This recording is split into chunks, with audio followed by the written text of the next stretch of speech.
في التاريخ بالنسبة للجبلين. البني الذي يقدم موسم استثنائي والذي بخطى ثابتة، النادي الوحيد يدافع بأكبر عدد من لاعبيه. الحاسم يريد الثغرات، يريد الوصول بالرأسية، مرت سليمة، وصلت إلى أحمد كسارة.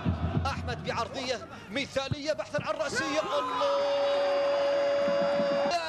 بعرضية كانت مثالية، والنهاية في العرضية. يا سلام يا سلام يا سلام على العرضية، على التحرك، على النهاية، على قصة الأول، ومن أجل الصدارة، من أجل مناصفة اليوم بالصدارة مع تبقي مباراة وحيدة لفريق الحزم المؤجلة.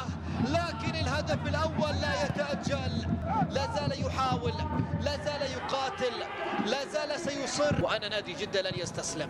لكن الآن على مستوى النتيجة 2-0 لا زالت. أول كان صعب جدا بكل تفاصيله بالنسبة لفريق نادي جدة، وكان شوط أول بسيطرة واضحة وبأفضلية مطلقة لمصلحة حزم الصمود. هنالك تغييرات لمصلحة الحزم وضخ دماء جديدة في الدقائق القادمة. الآن يريدون الثالث، الله، ضاعت مع با محرز والكرة التي ارتطمت بالعارضة. أولى محطاته هنا في المملكة العربية السعودية مع فريق نادي جدة.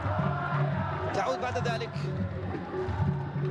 حسن مختار كان يريد تصويبه من مسافة بعيدة. مرور، يا سلام على المرور، ويا سلام على تغيير الاتجاه، لكنها سهلة في أحضان أو في أقدام اللاعب عبد الرحمن. عادت بعد المباراة بشكل مباشر إلى دوري روشن برصيد 22 نقطة، في المركز الثالث برصيد 19 نقطة. الآن مشروع الثالث والرأسية، لكنها سهلة في الاقتراب، ومشروع الثالث لمصلحة الحزم والرأسية، لكنها مرت سليمة وتحولت بعد ذلك. نلعب في الوقت بدل الضايع. مرت الكرة الماضية بتدخل من جانب أحمد،